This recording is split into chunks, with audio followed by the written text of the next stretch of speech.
Six Nations Chief Commercial Officer Craig Maxwell completed a grueling bike ride from Cardiff to Paris on Thursday as he continued his heroic cancer fundraising efforts.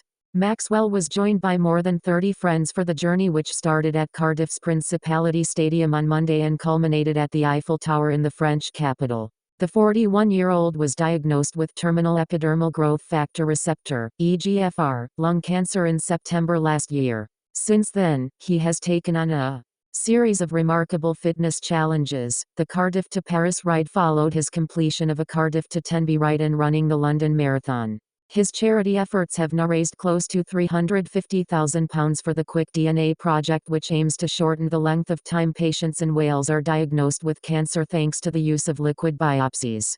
Maxwell was joined on the Paris ride by a number of friends, family and work colleagues from his time at both the Welsh Rugby Union and the Six Nations.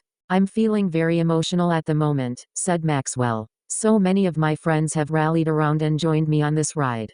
With 35 of my mates riding with me, it has the feel of a second stag weekend. Being able to train and prepare for this trip has been a wonderful distraction for me and my wife Tracy." Simon Rowe worked with Maxwell at the RU and is now Vice President of Global Sports Marketing for Pentland Brands. He is a key figure at rugby brand Canterbury, who are owned by Pentland.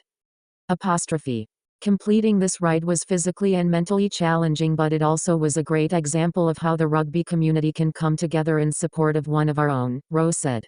"It was a privilege to be a part of and an honor to ride with Craig in support of his fantastic cause. His strength is what got us all through." Maxwell told MailSport last week how the support of the rugby world had been a great comfort to him and his family after receiving life-changing news. "I've made friends for life in rugby, and that's been the biggest success of my career," he said. "When I had this terrible news, I felt the arms of rugby wrapped around me. It lifted me and my family up.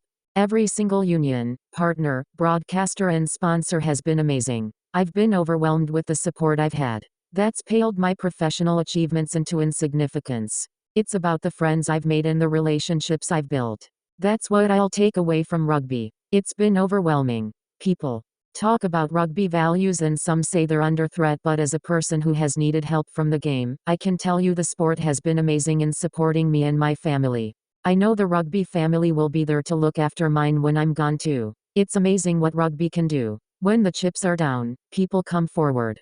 Maxwell had already reached his £300,000 target by the time his latest cycle effort set off, and it is hoped the eventual total will rise to close to £500,000. The more money that is raised moving forward will now ensure the liquid biopsy testing can be expanded to other types of cancer, not just lung. "The fact we've already broken through the £300,000 target is fantastic, but now the push is on to try to take that figure up to £500,000 to enable Velinder to carry out their fantastic work," Maxwell said.